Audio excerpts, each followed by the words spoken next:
soyons fiers d'être nés ainsi sur cette terre tant chérie en venant des quatre horizons. Ô France, toi seule, notre nation, mais qu'as-tu fait à tes enfants? Chers amis, nous sommes rassemblés ici pour nous recueillir pacifiquement dans le cadre du devoir de mémoire et non pour allumer des braises. Un peuple qui n'a pas de mémoire est un peuple qui n'a pas d'avenir. Ce même devoir de mémoire est celui exprimé par l'État d'Israël qui commémore cette année le 75e anniversaire de la libération du camp d'Auschwitz. C'est le droit de cet État et c'est notre droit de commémorer nos massacres. Je tiens quand même à faire à chaque fois une comparaison avec des choses qui se passent et qui font que nous avons les mêmes droits que les autres, quoi. Ni plus ni moins, mais au moins les mêmes droits. Il existe un antisémitisme, il vient de se créer un anti-pieds-noirisme qui se manifeste chaque jour. Non seulement la presse ne parle plus de nous, mais l'on cherche à nous faire taire. C'est mal connaître le peuple pied-noir. Nous sommes le 24 janvier 2020. Il est 16 heures passées au sein de ce cimetière Saint-Lazare de Montpellier. Rassemblés par une prière œcuménique, nous pensons à nos morts du 24 janvier 1960 à Alger. Une foule de citoyens français, à part entière, manifestaient drapeau en tête et chantaient la Marseillaise au même titre que ceux qui le font à l'heure actuelle dans toutes les grandes villes de France de manière hebdomadaire. À 16 heures, donc le 24 janvier 1960, montre en main, un colonel de gendarmerie fit ouvrir le feu après une charge à coups de crosse de fusil et un lancer de grenades. L'ordre lui avait été donné. Plus avant dans la matinée par ses supérieurs hiérarchiques, tout était pensé et prémédité. Bilan, plus d'une dizaine de morts et des dizaines de blessés. Chez nous. Mais au niveau des gendarmes, plus d'une dizaine de morts et plus d'une dizaine de blessés. Un communiqué officiel paru le lendemain, le 25 janvier 1960, je vais vous le lire. Le voilà. Alors il est un peu confidentiel, mais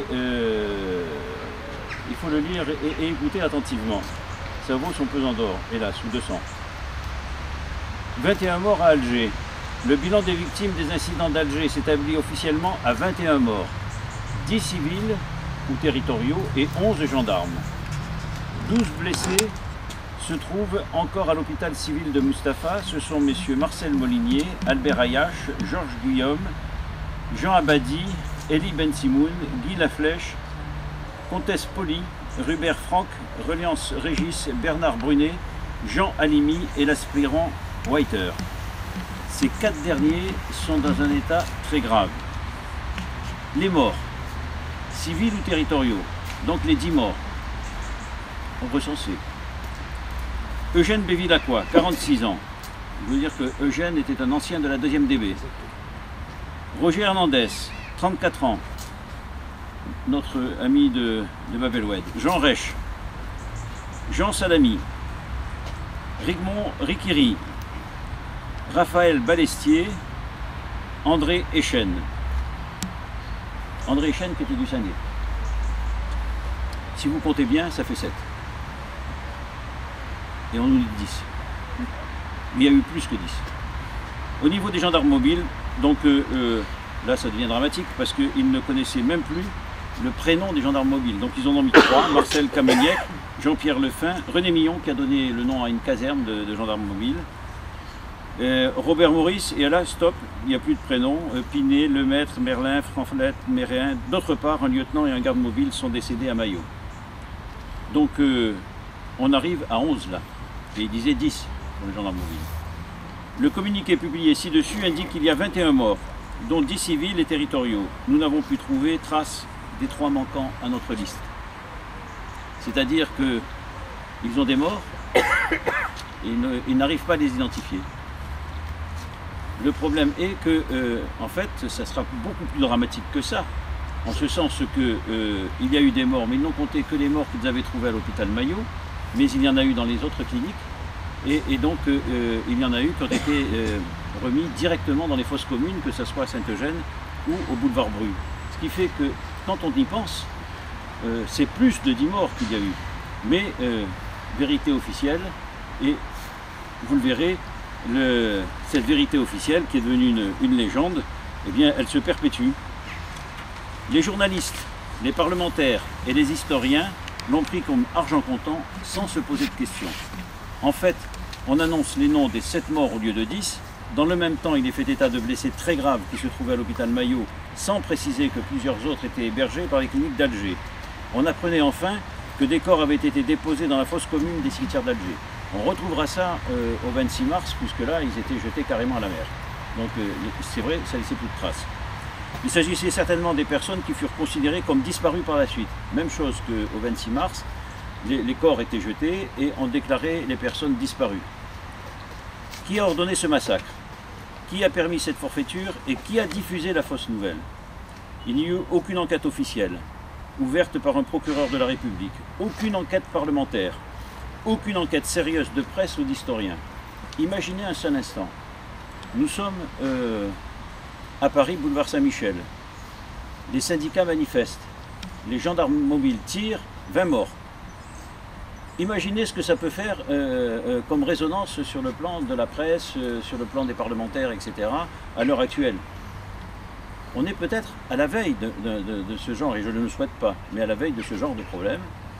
Imaginons qu'il y ait exactement le même processus qui s'engage et donc qui fait que brusquement des gens disparaissent comme ça, sont tués, massacrés et puis que plus personne ne dit rien. La responsabilité des événements revient à un lieutenant parachutiste de réserve que l'on présenta comme un pied noir commandant l'une des barricades. Ce lieutenant reste pour nous un héros. Mais nous devons rétablir la vérité. Il est né le 15 mai 1931 à Courbevoie au sein d'une famille de Gascons et mort à Auch le 17 août 2014. Il était pied noir de cœur mais pas de sang. Je ne sais pas si vous voyez de qui je veux parler, c'était Pierre Lagaillarde. On lui a fait porter la responsabilité en disant c'est un pied noir. Mais vous verrez que dans d'autres massacres, à chaque fois on dit c'est un pied noir. Je ne vous cache pas que nous sommes sur une affaire un peu particulière où on dit c'est un lieutenant pied noir. Il est né à Casablanca, il était né en plein Paris, de famille de Parisiens. Les mensonges d'État se sont alors multipliés à tel point que toute commémoration du 24 janvier 1960 fut interdite sur le territoire métropolitain en Algérie. On n'avait plus le droit de faire une commémoration de ce massacre du 24 janvier 60. Ce que l'on ne sait pas, c'est que cette décision n'a toujours pas été levée officiellement. Une chape de plomb est tombée sur ce drame fratricide, comme sur le reste de notre histoire, de notre génocide et de notre dispersion dans le monde. Ça n'a pas été levé, c'est-à-dire qu'à l'heure actuelle, normalement, nous ne pourrions pas faire cette commémoration si on appliquait les textes. Cela a été sans compter sur la création de notre État pied noir depuis le 1er octobre 2016. Désormais, nous sommes libres de nous exprimer directement sur le plan international et de saisir les tribunaux internationaux. Nous sommes un État de souveraineté fonctionnelle qui a pour devoir de récupérer son territoire en tout ou partie. Je suis actuellement le chef de cet État et je suis entouré par les présidents de corps constitués par des ministres et des députés. La communauté internationale nous respecte et nous aide à prospérer. Notre gouvernement ne comporte pas de ministre des armées. Nous ne disposons pas de forces armées. Par contre, et il est là, nous avons nommé un ministre de la paix. Nous sommes le seul État au monde à agir de la sorte. Notre devise d'État est la paix pour seul combat. Rappelez-vous, nous la devons au plus illustre d'entre nous, Albert Camus, mort tragiquement un soir sur une route de France, 20 jours avant les barricades d'Alger, le 4 janvier 1960. À la suite de cette cérémonie, nous partirons en convoi pour notre lieu de réunion. Je vous demande de suivre la voiture qui sera porteuse de notre drapeau. On suivra Eric. J'enregistrerai une conférence de presse que nous payons de nos deniers à l'invitation d'une association qui soutient notre démarche. Notre État se structure, vous connaîtrez les dernières nouvelles et nous partagerons un repas frugal. Demain, nous serons tous à Saint-Jean-de-Védas pour participer au 4e congrès de nos responsables régionaux, ouverts à nos amis. Encore une fois, cette cérémonie du 24 janvier n'est pas trop célébrée par les pieds noirs, par les rapatriés. Nous le faisons. Et il faut savoir que la barricade, qui était rue Charles Péguy à Alger, le premier mort qui a été tué donc sur la barricade, Roger Hernandez, était de Bab el Oued.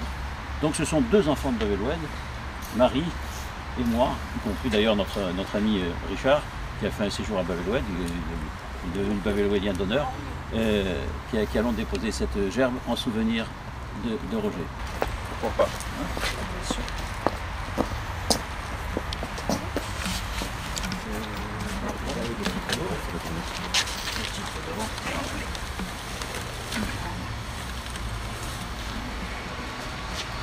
Je voudrais remercier les personnes qui s'occupent du cimetière parce que d'une part elles nous attendent et c'est en dehors des heures normales et donc merci. Et puis aussi aux personnes qui nous ont donné l'autorisation parce que je leur ai bien précisé qu'il y aurait deux bandes et tapier noir à ces morts du 24 janvier 1960. Nous revendiquons nos morts. Et je crois que ça n'est pas évident. Mais surtout, de voir la municipalité de Montpellier dire d'accord, mettez étapier noir, et nous vous laissons cette appellation que nous reconnaissons. Très bien, merci. Je crois qu'on ne dit pas assez merci hein, à notre époque. Parce que jusqu'à présent, il y a peu quand même de collectivités territoriales qui reconnaissent notre État. On commence par entrer avec nos morts. N'oublie pas, je dis toujours, le peuple, ce sont les vivants. La nation, c'est les vivants et les morts. Et nous ne pourrons jamais nous séparer de ceux qui nous ont précédés dans la voie. Si nous faisons quelque chose de bien, ça sera grâce à eux. Je souhaite simplement que nous ne fassions pas quelque chose de mal, parce qu'on pourrait leur reprocher. Donc soyons exemplaires. Merci. Soyons fiers d'être nés ainsi sur cette terre tant chérie en veut.